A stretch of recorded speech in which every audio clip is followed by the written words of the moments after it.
Andrew, I'm excited to have you on the program today. And before we get down to your book, I hope you'll forgive me a point of personal privilege because you and I can see each other. We can. Our obviously, our listeners cannot, but you got a lot of gear behind you, and I'm a guitar, I'm a guitar player, and I just can't resist asking you. I know you can't go through everything there, but do you have a favorite? Like, are most of those Taylors, or most of those Gibsons, or most of those Martins, or is it all of the above? Well, yeah, you got to have a little of everything in my world. So you got to have the Martin. You got to have, you got a Gretsch. You got to have I got a couple Epiphone hollow bodies that I'm pretty stoked on right now. And yeah, you got to have a, Telecaster, Stratocaster, Jaguar, Les Paul. You know, you just got to have one of everything when you go to a session. So when they say we got to sound like this, we got to sound like Tom Petty, we got to sound like the Beatles, we got to sound like, you just got to be able to say, okay, we can do that. So. That's very cool. I don't have nearly that many guitars. I've got a Gibson J45 that I use a Oh, lot, like singer-songwriter type. yeah. It's kind of a lot of people call it the workhorse. It's fun because when I'm watching TV, it's oh, there's a J45. There's a J45. Yeah. Oh man. Yeah. I see them everywhere now. It's sort of like when you buy a car. All of a sudden you see it everywhere, right? Yeah. Yeah. So Yeah. but up until I mean, I've got a Strat. I've got a electric. I don't play it that much though, and I've got an old Yamaha. Yamaha is kind of iffy on the quality, but Dude, no, this one they is are not. Those guitars are amazing. well. Mine is aged well, and it's I still play it. I don't play it every day, but I play it every week for sure. And I often will travel with it just because I don't trust the airlines with my J45. So, but Yeah. anyway, My daughter plays a Yamaha acoustic from the 70s that was her grandmother's, and that thing is stunning. Yeah. It was a yeah. little student model. Yeah. It's crazy. Well, I love it, but and that actually, in some ways, believe it or not, for all listening and are bored with all this gear geek stuff, it does transition a little bit into the real reason I wanted to talk with you today was about your book because I did want to make the point that you're not really a book author per se. I mean, that's not what you're known for. You're known as a musician, not only a performer and singer songwriter in your own right, but um, you've carved out a real career and stellar reputation as being a session guy for others. I know you. I saw you recently at Andrew Peterson at an Andrew Peterson concert in Franklin, where you were, Oh where you yeah. were playing in his band. Yeah. So what's going on here? Why a book? Why now? Well, it's funny. I actually came to Nashville to go to college as an English major.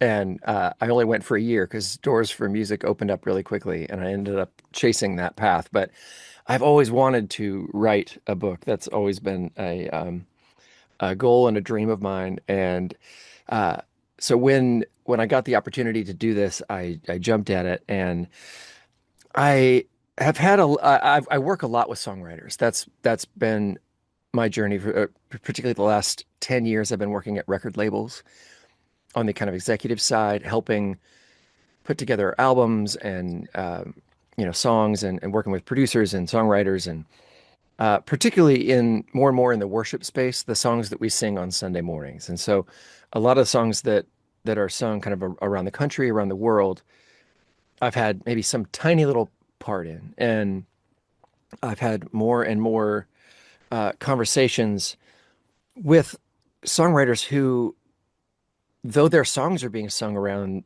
the country, maybe feel like they don't have a place in the church. And that is just so heartbreaking. But I know it because that has actually was my story. Uh, they look at the scandals that they see in the headlines, pastors, um, and they look at sort of the rampant consumerism and the buying and the selling and uh, of all that stuff, and they just go, I don't know, man. I don't know that I belong here anymore. That's not the gospel. That's not what I see when I read the Bible. It's not what I see in Jesus. And the truth is, yeah, you're right. That's not. And um, I have found a path through that, and I wanted to tell my friends about that. Well, let's talk about that path a little bit. I'm going to set this up, Andrew, with a lot of your bio, which is we'd be here all day if we went into your bio No, you're extensively. But the normals, Caedmon's Call, your solo career, your career as a session musician. I'm going to say more about that in the intro, so you don't have to know. In fact, I noticed earlier in your book you did drop a few names, and then you like apologized for it. It's like after this, I'm not going to drop any more names. Though I've got to tell you, that was a part of it that I was actually fairly interested in. But but given all of that, was there a moment for you? I mean, on this journey where you just said, I kind of feel like a pilgrim without a home here in Christian music, or was it more of a slow process? yeah, I think kind of immediately. I think my soul always kind of felt a little conflicted by it. Uh, I was raised in a culture that sort of told me if you're if you're going to make music, you have to do Christian music. If you're going to listen to music, you have to listen to Christian music. It wasn't until I was well into my career that I learned that you can just be a musician and you can do things to the glory of God. Just like you can be a dentist to the glory of God, and you can be a teacher to the glory of God. You could be a real estate agent to the glory of God. You can play guitar on lots of different kinds of records. Um, I didn't know that. I was already well into my career, and there have been seasons where I've tried to get out, and it's never worked. The Lord has always brought me back in, and now I've made my peace with that, and I'm kind of grateful. Um, and a lot of, I think, my work is now to go, how do we make this space the healthiest it can be, and a place that can really bring flourishing to artists, and by having flourishing artists, can that make what we listen to and what we sing in church also be a healthier product. So, but yeah, I know that feeling. Well, Andrew, we cannot unpack page by page this book, though I've got to tell you that if I had about 10 or 20 hours with you, I think it would be a very fruitful exercise to do that. But since we can't, I'm going to ask you just about a couple of three things that you mentioned in your book, places and people, places, and things that you mentioned in your book. One of them is Kevin Twitt and the Yeah. Indelible Grace. You identify him only as Kevin in your book. I don't believe you say Kevin Twitt, and you don't mention Indelible Grace. But I picked it up, and you talked about learning a lot from him and a Bible study that you were a part of that he led. Yeah. Can you talk a little about that? Yeah.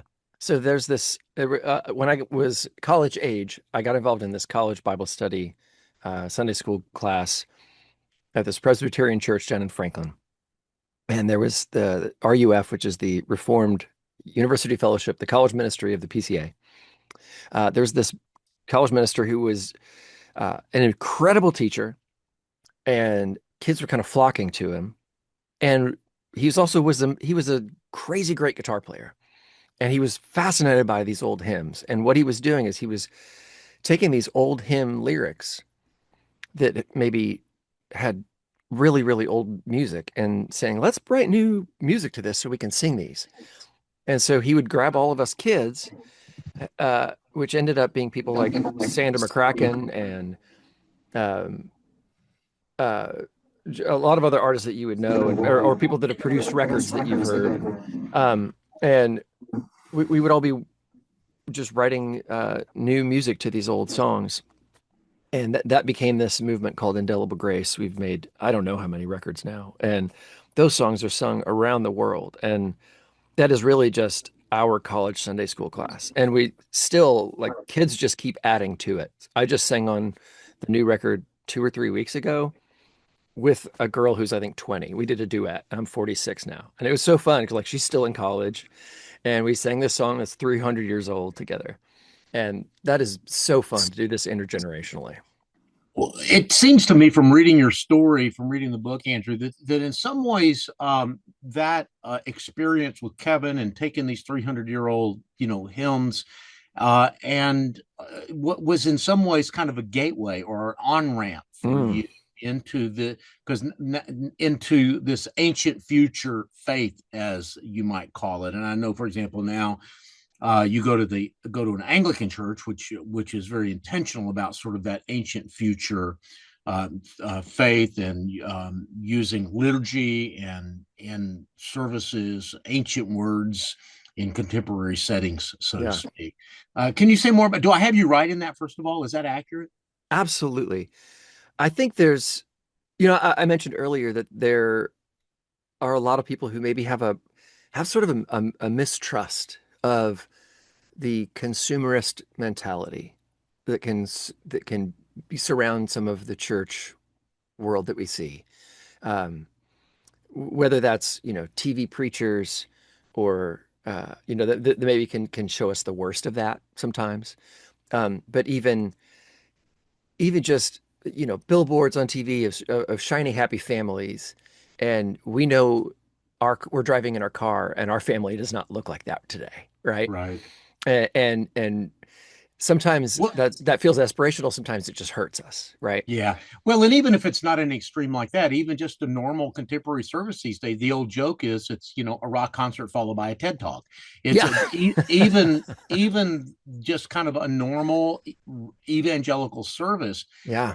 feels a little uncomfortably like a rock concert and a TED talk. In other words, something that you could get on Yeah. PBS or at any other kind of conference. Yeah. Or what's really sad is when you see, and I saw this recently, like a little country church that would be really comfortable singing old songs with a couple, old ladies at a piano trying to recreate a rock concert when they don't have the skill or really want to hear that.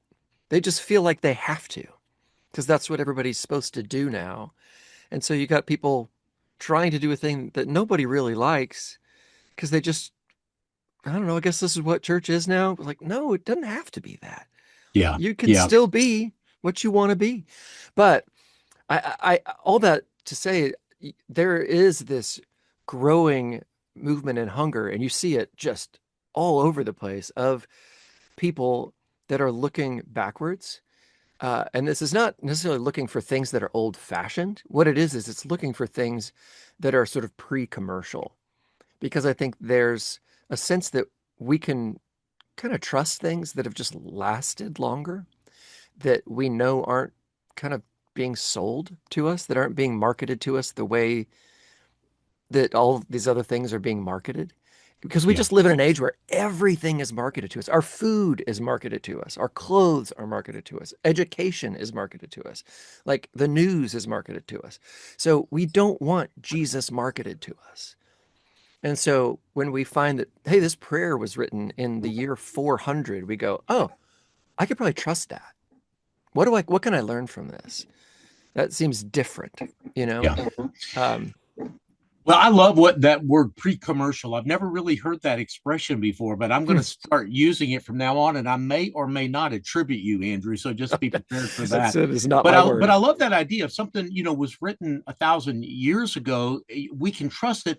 Doesn't necessarily mean that it doesn't just because it's 1,000 years old. That doesn't necessarily mean that it's better than something happened that happened Absolutely. today. But if it happened 1,000 years ago and it's still around today, what you can trust is that it's around based on the virtues of the thing itself and not because there was a marketing campaign behind it. Yeah. It's like when somebody says, I love the music of the 60s. Like, no, you don't. Because there was a lot of music in the 60s and not all of it was great. But what you love is the Beatles and the Stones, right? And like we usually the best of those things filter through. And so what gets passed down gets whittled through and we kind of get the best of these things.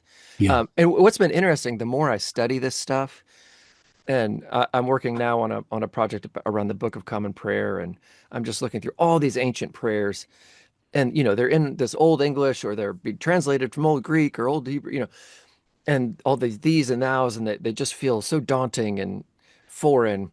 But once you like translate them and update them, and you change the these to yous and the thous to my, I, all of a sudden you realize that like, the person that wrote this was 26 years old. They're just a regular. That's a young guy. That's a dude who got out of bed and he's hungry and he's a new husband and that's just a regular human being. Like these people weren't different from us. And that has also changed the way that I view all this stuff. Like they're not, the prayer is 300 years old, but they weren't. They were just regular people.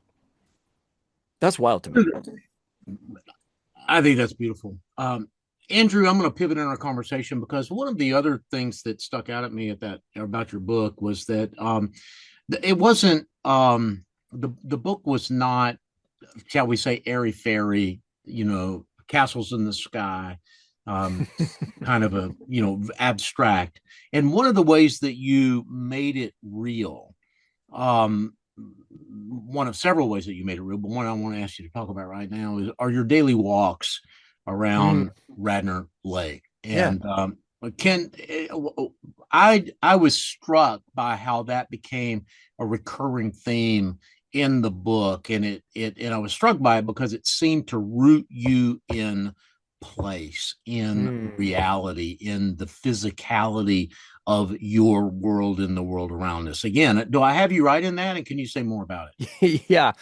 Well, yeah, there's a lake about a mile, 2 miles from my house, called Radnor Lake, and it's a little state park, and it's just really beautiful. And about 2.5 years ago now, I just started going there after I dropped my daughter off at school and walking around it every morning before I would do whatever my daily work was. And I've kept that as sort of a spiritual practice. Sometimes I go alone, sometimes I go with friends, and it has been a gift to me. Just it's really changed my life, giving me time and space. I was there today. It was rainy.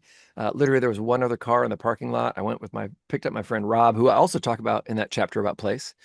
I picked him up and we went there and we walked around in the rain. My pants are still a little wet, and it's been 3 hours. And it was glorious. It was beautiful out there today. And I just realized how disconnected I was from the created world and from what uh, we see God's promises in nature so clearly, and the way the seasons move, and when you see a deer walking with its baby. I don't know, it's just the things you can't really describe, and when you do describe them, you sound like a sentimental sap, but when you see it, it takes your breath away. Yeah. And it's just been amazing. I saw a wolf out there 2 weeks ago. Like I was the only person on this hill, and I just saw a wolf walk across the hill, and I was like speechless. I was in absolute awe. I've never seen one in my life before in the wild. It was just stunning, and like the power, it's crazy. Yeah, I love that you said you sound like a sentimental sap, except when you experience it, and it's so real, and it's also extraordinarily. The heavens proclaim the glory of God, the earth is the Absolutely. Lord's, and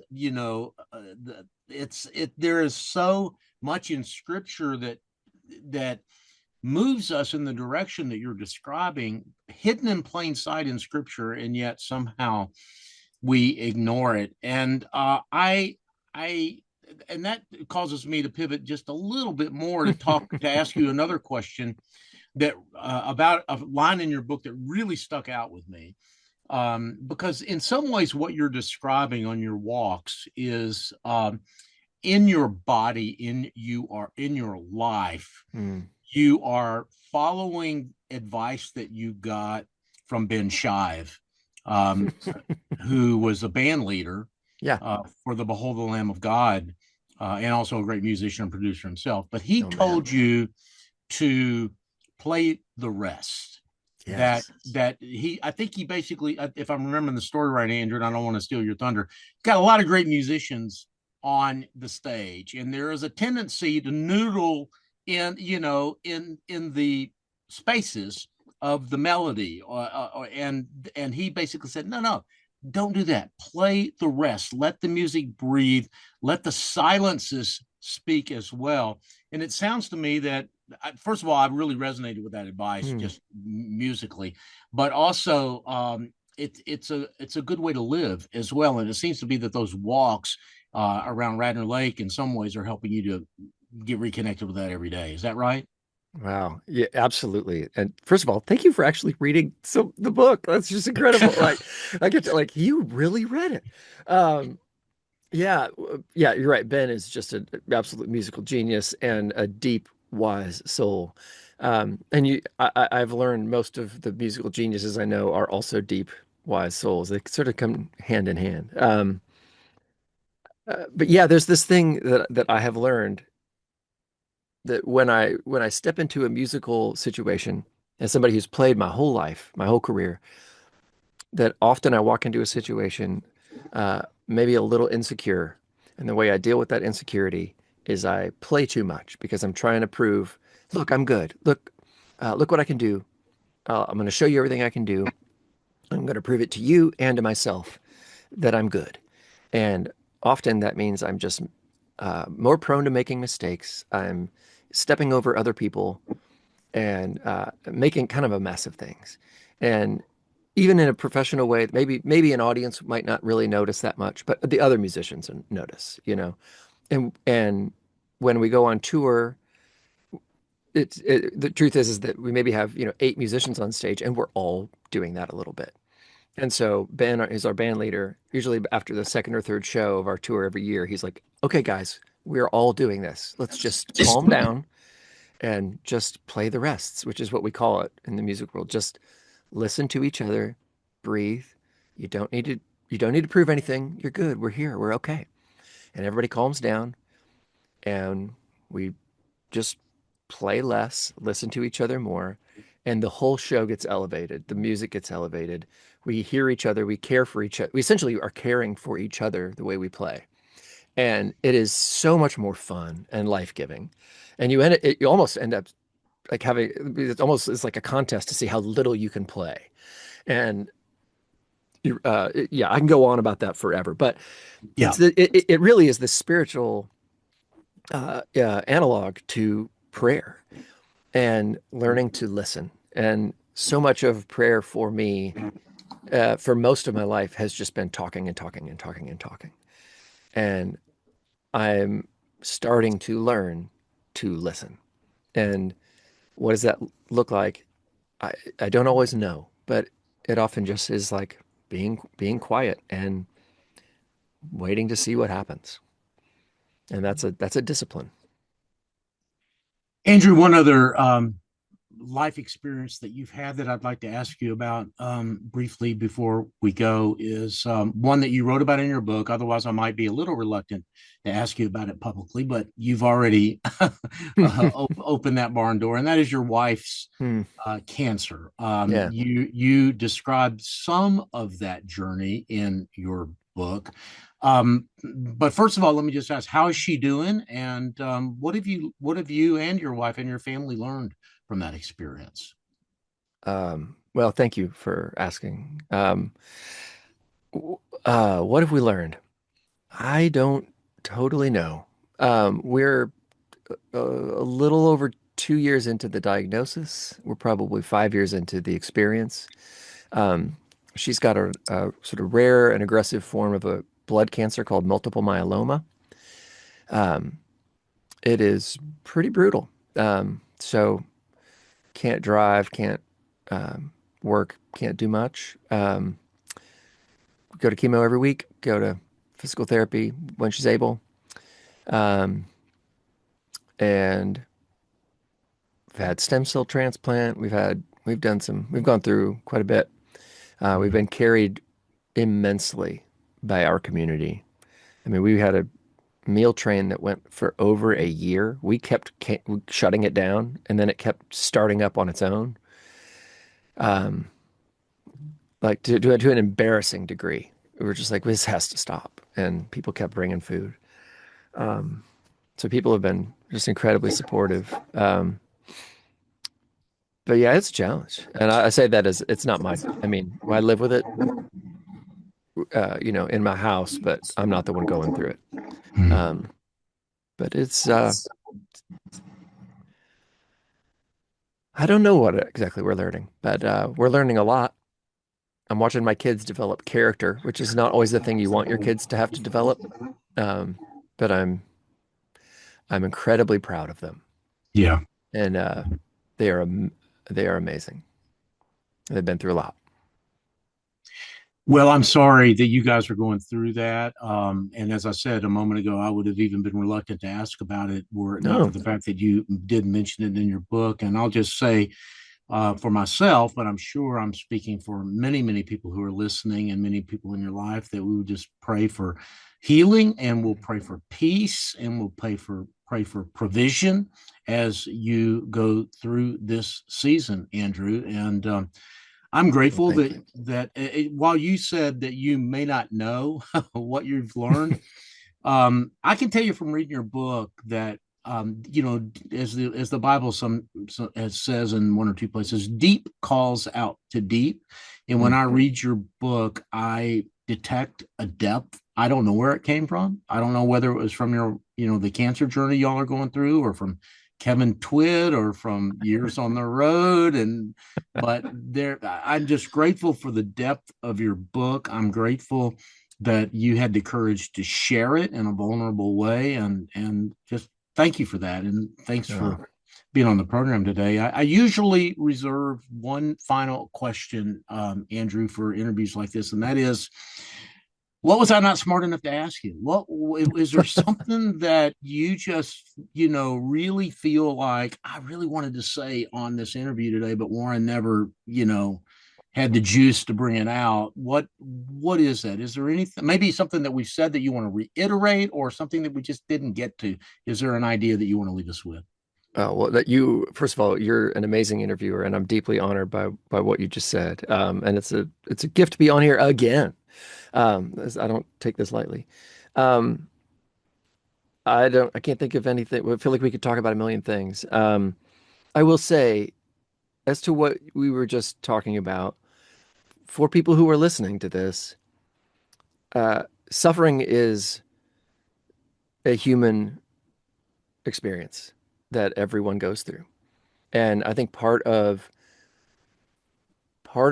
people's reaction to some of the commercialism that we see, um, is that they go through suffering and they look at what is advertised and they see that there's no place for suffering in that, right? On the billboards, on the Your Best Life Now book, right? As soon as real life hits in that way, cancer hits, divorce hits, death hits, these things that um, just they come and we have to deal with them. Um, that those are actually the places where Christ meets us. And the Bible tells us that Jesus was a man of suffering, well acquainted with grief.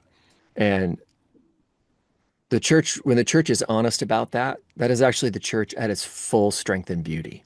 And it's not that we stay there. It's not that the church is a place of wallowing and sadness, but suffering is the pathway to joy. Um, and when we short circuit that, we can maybe, you know, have a rally a little bit, wave a flag and be happy for a second. But true deep joy always means we're honest about our suffering first. Andrew, that's a good word to end on. God bless you. Thank you so much for being on the program today. I'm Oh, it's grateful. an honor. Thank you, Warren.